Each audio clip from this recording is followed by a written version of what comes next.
first, joining me now from our nation's capital, Republican Congressman Kevin Brady, Democratic Congressman John Garamendi. Guys, good to see you.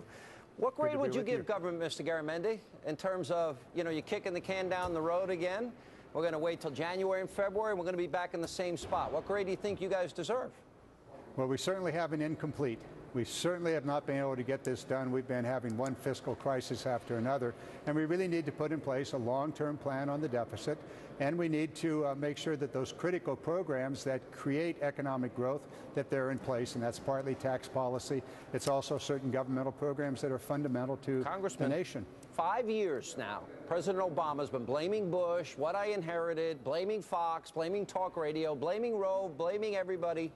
Isn't it time, shouldn't by this point, we've got $7 trillion in new Obama debt. At some point, can you acknowledge as a Democrat that his policies have failed? Well, let's say some policies have clearly not been there. We've had a very difficult situation for the last 3 years with divided government. Hasn't made it easy at all. But we have to get past that. We really have to cooperate with each other because there are real serious issues. Yes, the debt is up there, but also the debt grew enormously during the Bush administration. Not like this. We've never, this president, wait a minute, this president will double the debt of every president before him combined. Now, I don't want to talk, he's been president 5 years. I'm asking you, are Americans better off today? We've doubled the number of people that are on food stamps and getting welfare assistance. We're going to get to that in a minute. And we now have more Americans in poverty than ever before, 1 in 6. Has this president, has his economic policies made this country better or worse? It was 2007 when the great crash began. 2008, this economy just absolutely collapsed. I heard that 7 years ago. Now, tell me, he's had 5 years to fix it. Are we better off today or not? Well, we certainly have a long way to go to get people back to work. There's no doubt. The president has put forth several plans, none of which have been able to get any traction in Congress. Wait a minute. So he got we his all budgets, share in his stimulus, his son of stimulus, his health care bill, which now is 4 times the original projected cost. So you're saying he's not responsible at all? No, I'm saying that he has put forth those programs to be sure, but the jobs program beyond the stimulus, which was a one-year program and actually did work, there's more to be done, and we really have to deal with it. Oh, yes, it did. It did? Did it solve the problem? No, it did not solve the problem. We needed to do more program. We needed to deal with the overarching tax issues. We need to deal with the long-term deficit. Those things are still out there, and frankly, that's a lot of the discussion we've never we're had a right president now. give us consecutive trillion-dollar debts. No president ever had a trillion-dollar debt, Congressman Brady. If the labor participation rate were the same as when President Obama took office, our unemployment would be close to 11% today. Your reaction? Yeah, it really would. This is the worst economic recovery since World War II. In fact, since the recession ended, you're 7 times more likely to be forced onto food stamps than to find a real job. So many millions have given up looking for a job. Yeah, Wall Street's doing great. It's been juiced up by the Fed stimulus, but middle-class American average family is missing $12,000 from their wages today as a result of this president's failed leadership. And the Affordable Care Act, the new regulations and higher taxes are all playing a key role in that. All right, let me ask you this question, Congressman.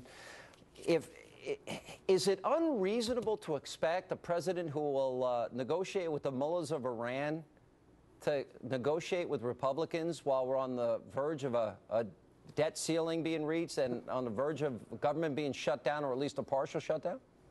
This is the first president who has absolutely shirked his responsibility for sitting down and leading this nation. President Reagan, President Clinton, President Bush, all with fiercely partisan Congresses sat down, knew that their job was to find a solution, a way forward, the best of the country, for the sake of this nation. This president, I would have to say, you would have to give him an F on simply not showing up for even the discussion about how we move this country forward. And Congressman Garamendi, I mean, where we are today is we're going to kick the can down the road on the debt ceiling. We're going to kick the can down to the road on terms of keeping the government open till January and February. I have to ask you, why can't the president just sit down in a room like an adult and negotiate? Explain to me why that's reasonable to you. Well, it certainly is reasonable to negotiate. In fact, there was supposed to be a negotiation taking place.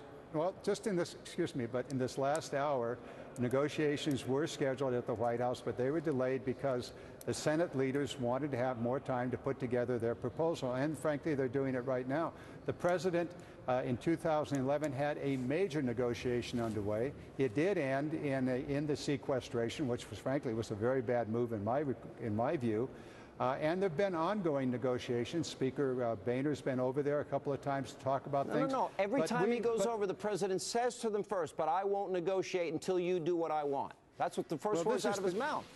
Well, this is the current situation. If you'll recall, the Senate, Speaker Boehner had a negotiation with Leader Harry Reid of the Senate with regard to a continuing resolution of 2 months. That fell apart when Speaker Boehner came back to the House and was unable to sell it to his caucus. They added to it the Affordable Health Care Act, the repeal of it, and things fell apart at that point. We need to put it back together. We really have to do that. We're almost out of time. We need to deal with the debt limit, and we also need to deal with getting government up and running. This is the time for us to get it done. I said we're incomplete. That is a fact. We are incomplete in our work. We have less than 2 days to get the job done. Hey, let's cooperate. Let's work together. The president, the leadership here in these houses, and those of us that are on television. It'd be nice for the president to say he's willing to negotiate, but his public posture again and again has been, I will not negotiate. And it resulted this weekend. It's only a partial government shutdown. The debt ceiling, obviously a bigger issue, but we take in enough money to cover our obligations every month. But we'll look at the veterans in D.C. We're going to get to this later tonight, but just a sneak peek. This is what we brought our veterans to in this country, that they are now breaking down barricades, risking arrest to make a cheap political point. Watch Congressman Brady comment on this as we show this video. You know, it really is shameful that any White House would use veterans as political pawns, that you would punish people who've risked their lives for our freedoms, and they can't even visit the very memorial that was erected in their honor. It really is shameful. We're seeing this all throughout the country, including the closing of the memorial at Normandy, which again is destroying trips that have been planned a lifetime to see that memorial, to be there at that site, and the government just closes it down just to score political points. Really is the worst, I think, of what America is. And then, of course, we've got a government willing to silence the voices of Americans through the Internal Revenue Service. I guess you can't put anything above this White House. All right, guys, thank you very much for being with us. Appreciate it.